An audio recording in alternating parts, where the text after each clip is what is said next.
আলাইকুম সুপ্রিয় দর্শকবৃন্দ, আমি আপনাদের মাঝে আজকে এমন একটা ভিডিও নিয়ে হাজির হয়েছি যে ভিডিওটা আপনারা না দেখলে বুঝতেই পারবেন না।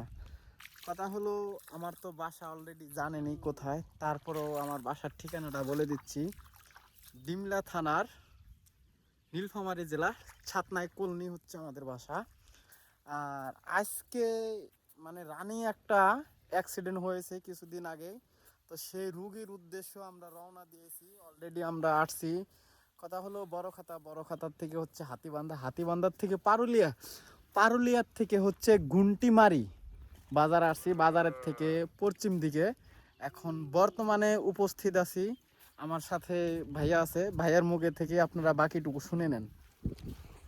ভাইয়া, এখন বর্তমানে আমরা কোথায় আছি?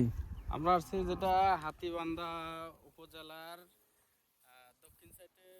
এখান থেকে হাতীবান্ধা থেকে হয়তো 12-14 কিলোমিটার হবে। এই 12-14 কিলোমিটার ঘুন্টিতে যে এলাকা ঘুন্টি হয়, আমরা ঘুন্টি থেকে নদী আছে, নদী পার হব। আমরা অলরেডি ঘুন্টি থেকে পার হয়ে আসছি। এই পাশে দেখেন বিশাল চর পড়ছে, মরুভূমি এদিকে এরকম আছে। তা আমরা এই চরের সামনে চরটা পার হওয়ার পর আমরা সামনে যাবো। সামনে একটা নদীর শাখা আছে, এই শাখাতে যাব।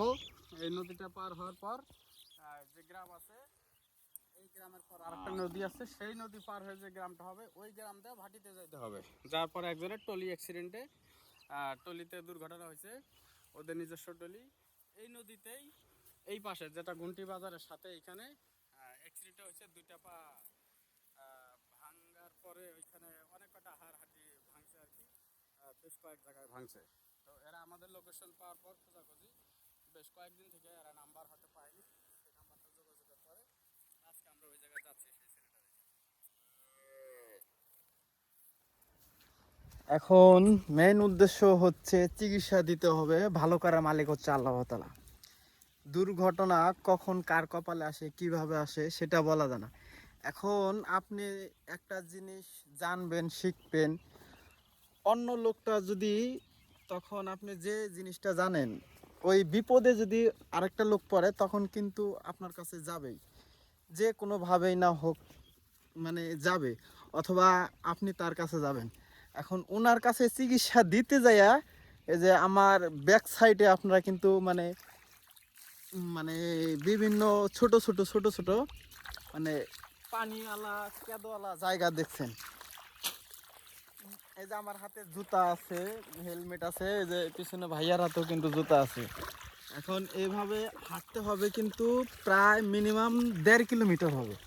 তারপরে সামনে একটা নদী আছে, ওই নদীটাতে আপনার নৌকা দিয়ে পার হওয়া লাগবে। তিস্তা নদী, এটা হচ্ছে তিস্তা নদীর একটা শাখা আছে। এ দেখেন এইরকম রাস্তা, এটা আসলে রাস্তা না, এটা হচ্ছে আবাদি একটা চর, যাকে বলাই চলে বিল চর, যেটাই বলেন আপনারা, আর যে নামে পরিচিত। এই সবের মাঝখান দিয়ে কিন্তু আমরা যাইতেছি, এইরকম মানে কাদার ভেতর দিয়ে, পানির ভেতর দিয়ে। কিছু দূর যাইতে হাঁটতে হাঁটতে ইয়া পাবো, নৌকা পাবো। সেই নৌকাটা পার হবো, পার হওয়ার পরে এক গ্রাম আছে, ওখানে আরো 7 কিলোমিটার হাঁটা লাগবে। তারপর আরেকটা নদী পাবো, এই নদীর পর তারপরে যে গ্রামটা আছে সেই গ্রামে 1 কিলোমিটার হাঁটার পর আমরা সেই দুর্ঘটনায় রুগীটি অসুস্থ হয়েছে, আমরা হয়তো তার বাড়িতে চিকিৎসার উদ্দেশ্যে তখন যাই পৌঁছে। তো ভিডিও তো এখানেই শেষ নয়, আরও ভিডিও আছে, বাকিটুকু রাস্তাঘাট দেখতে পারবেন এই ভিডিওর মাধ্যমে। তারপরে আপনারা দেখতে পারবেন রুগীটার ভিডিও। এটা আসলে একটা পার্ট বাই পার্ট হবে না, ডাইরেক্টই দিয়ে দিব। কিন্তু আসলে একটা জিনিস জানি বিধায়, শিখছি বিধায়, আল্লাহর রহমতে দেখেন একটা মানুষই সুস্থ হবে, তারপরও এতটা রাস্তা অতিক্রম করে মানে পানি কাদার ভেতর দিয়ে। অনেক কয়েকজন রোগী এর আগে চিকিৎসা নিছে, তারা সুস্থ হয়েছে, তো তাদের কাছে শোনার পর এতটা মনে করেন যে রাস্তাঘাট কাদর ভিতরে পাড়ি দেওয়ার পরেও সেই বাড়িতে যাচ্ছি। তো আপনারা ভিডিওটা দেখতেই থাকেন এবং আমাদের সাথেই থাকেন, আর ভালো লাগলে চ্যানেলটা সাবস্ক্রাইব করে আমাদের পাশেই থাকেন। ধন্যবাদ।